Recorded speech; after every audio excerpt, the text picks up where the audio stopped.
L'élimination des médicaments est un processus essentiel pour éviter l'accumulation de substances potentiellement toxiques dans l'organisme.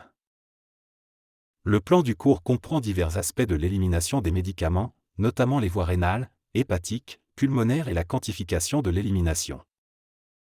L'élimination désigne l'ensemble des processus permettant la disparition d'un médicament ou de ses métabolites de l'organisme, incluant l'excrétion et le métabolisme.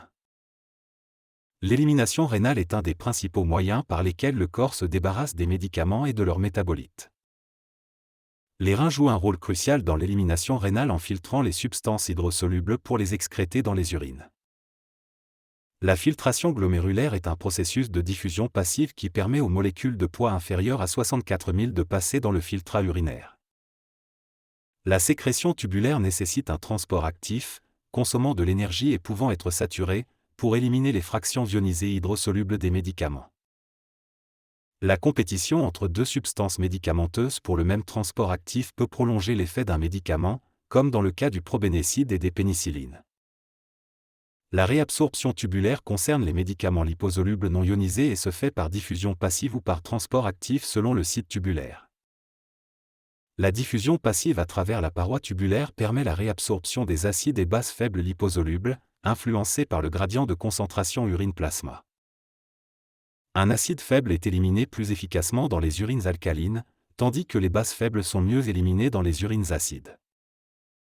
Le pH urinaire influence l'élimination des acides et bases faibles, et peut être modifié par des agents alcalinisants ou acidifiants pour traiter certaines intoxications.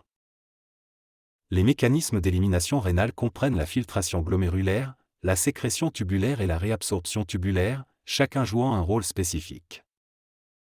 L'élimination hépatique inclut le métabolisme hépatique et l'élimination biliaire, permettant de transformer et d'excréter les médicaments.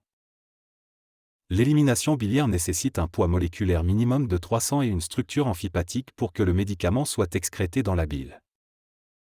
Les substances éliminées par la bile peuvent être réabsorbées dans l'intestin, créant un cycle entéro-hépatique qui prolonge la présence du médicament dans l'organisme. L'élimination pulmonaire concerne les substances volatiles, excrétées par diffusion passive à travers la paroi alvéolaire et rejetées dans l'air expiré. L'élimination des médicaments dans le lait maternel présente des risques d'intoxication pour le nourrisson et de contamination par les produits vétérinaires. D'autres voies d'élimination incluent les glandes salivaires, sudoripares, lacrymales, bronchiques, génitales et les phanaires. La clairance est le paramètre permettant de quantifier l'élimination, défini comme le volume de plasma totalement épuré du médicament par unité de temps. La clairance d'un organe se mesure par le produit du débit sanguin et du coefficient d'extraction de l'organe, représentant l'efficacité d'épuration. La clairance totale est la somme des clairances des différents organes, incluant principalement la clairance rénale et hépatique. La demi-vie d'un médicament est le temps nécessaire pour réduire de moitié sa concentration plasmatique, influençant la fréquence des prises. La demi-vie dépend des processus de métabolisme et d'élimination, conditionnant l'accumulation et l'équilibre du médicament dans l'organisme. La demi-vie est cruciale pour déterminer la posologie, car elle influence le moment où la vitesse d'élimination égalise celle d'administration. Merci pour votre attention à ce cours sur l'élimination des médicaments. Votre compréhension de ces processus est essentielle.